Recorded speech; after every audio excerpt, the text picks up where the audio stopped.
सही नियत से काम करे, मजदूरी के पैसों से परिवार का सदस्यों का सभी जरूरतें पूरी करे, मेहमानों का, माँ बाप का, सबका सत्कार और जो जिम्मेदारी हो पूरी करे, परंतु ना कोई पूजा करे ना कोई नाम जप करे, बस नियत सही रखे, तो क्या उसके मोक्ष मिलेगा? ईश्वर से एकाकार होगा? नहीं, नहीं होगा।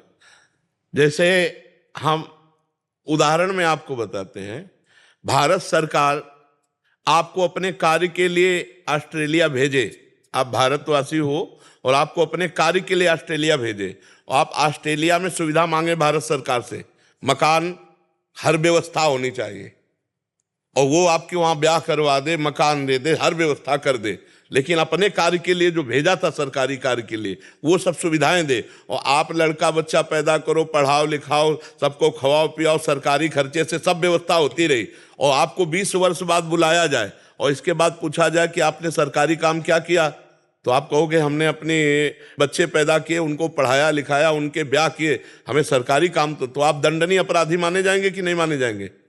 माने जाएंगे, अपराधी माने जाएंगे। तो भगवान ने आपको मानव देह दी है भजन करने के लिए। अब आप भजन विरक्त होके नहीं कर पा रहे थे तो आपको पत्नी दिया, आपको व्यवस्था दी, भोग सामग्री दी, लेकिन आप भजन नहीं करें और उन सब कार्यों को करें और भगवान का ना भजन किया ना चिंतन किया, तो आपको दंडनीय अपराध है। आप जब शरीर छूटेगा तो आपको दंड मिलेगा कि अन्य योनियां है उनमें भोगना पड़ेगा, जबरदस्ती जाना पड़ेगा। इसलिए भजन अनिवार्य है, सरकारी काम में भजन करना। ये तन कर फल विषय न भाई, भजिए राम सब काम बिहाई। मनुष्य शरीर की प्रधानता है, क्या जाता है राम राम कृष्ण कृष्ण हरि हरि जबान से बोल रहे हैं और सब मेहनत वही कर रहे हैं और सब कार्य को भगवान को समर्पित कर देते हैं, इससे भगवत प्राप्ति हो जाएगी। ध्यान सही रखें। हाँ, ध्यान हमारा प्रभु में लगा रहे और हम कार्य संसार के कर रहे तो हमें भगवत प्राप्ति हो। लेकिन अच्युत भावना विहीन, भगवत भावना विहीन, फिर तो ऐसे नहीं, फिर तो असंख्यों लोग इसी में लगे हुए हैं, अपने परिवार को मेहनत करके खवा रहे हैं, पिला रहे हैं, पोषण कर रहे हैं। फिर मोह ममता किसे कहते हैं, फिर माया की फांसी किसे कहते हैं? इसी को तो कहते हैं भगवान का नाम जप करो और परिवार को भगवान के सदस्य समझो और खूब मेहनत करके खवाओ पियाओ, इसी से भगवत प्राप्ति हो जाएगी। मेरा नियत था जी, वो यदि उसकी नियत सही है जी, एकदम नियत सही है जी, आप नियत का मतलब समझ रहे हो, कोई गलत काम नहीं कर रहा। हाँ। लेकिन सबसे बड़ा गलत काम वो ये कर रहा है कि वो मनुष्य जीवन भगवत स्मृति के लिए था और भगवान की स्मृति से नहीं है, तो इसलिए उसकी नियत सही नहीं मानी जाएगी। हाँ, जैसे सरकारी आदमी बनाकर आपको सरकारी सुविधा दी गई है तो वो हर माल सरकार का है, आप हर माल सरकार का भोग रहे हैं।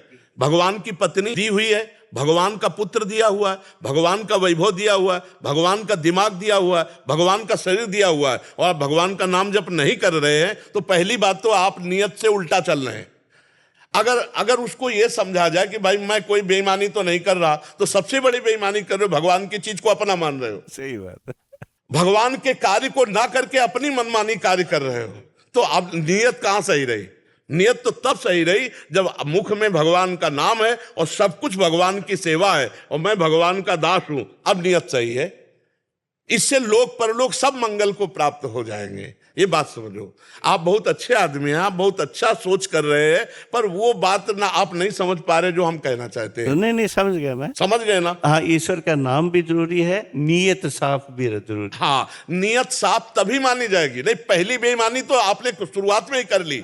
आपने अपने शरीर को अपना मान लिया और अपनी पत्नी को अपना मान लिया और वो भगवान की दी वस्तु, तो नियत तो वहीं से खराब हो गई। मुनीम मालिक की संपत्ति पर अपना कब्जा जमा ले, उसकी नियत अच्छी मानी जाएगी क्या? नाथ सकल संपदा तुम्हारी और मैं सेवक समेत सुत नारी, ये है सही नियत।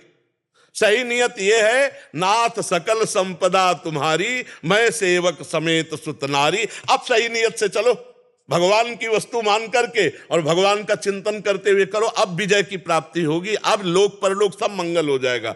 अब आप कह रहे हो कि पत्नी मेरी, पुत्र मेरा, धन मेरा, संपत्ति मेरा, शरीर मेरा, अब समझना, तो पहली बात तो बेईमानी यहीं से शुरू हो गई। सही, मालिक मैं आ गया। हाँ, और मालिक की वस्तु को आप मालिक की ना मानकर अपनी मान रहे, तो नियत साफ कहां है?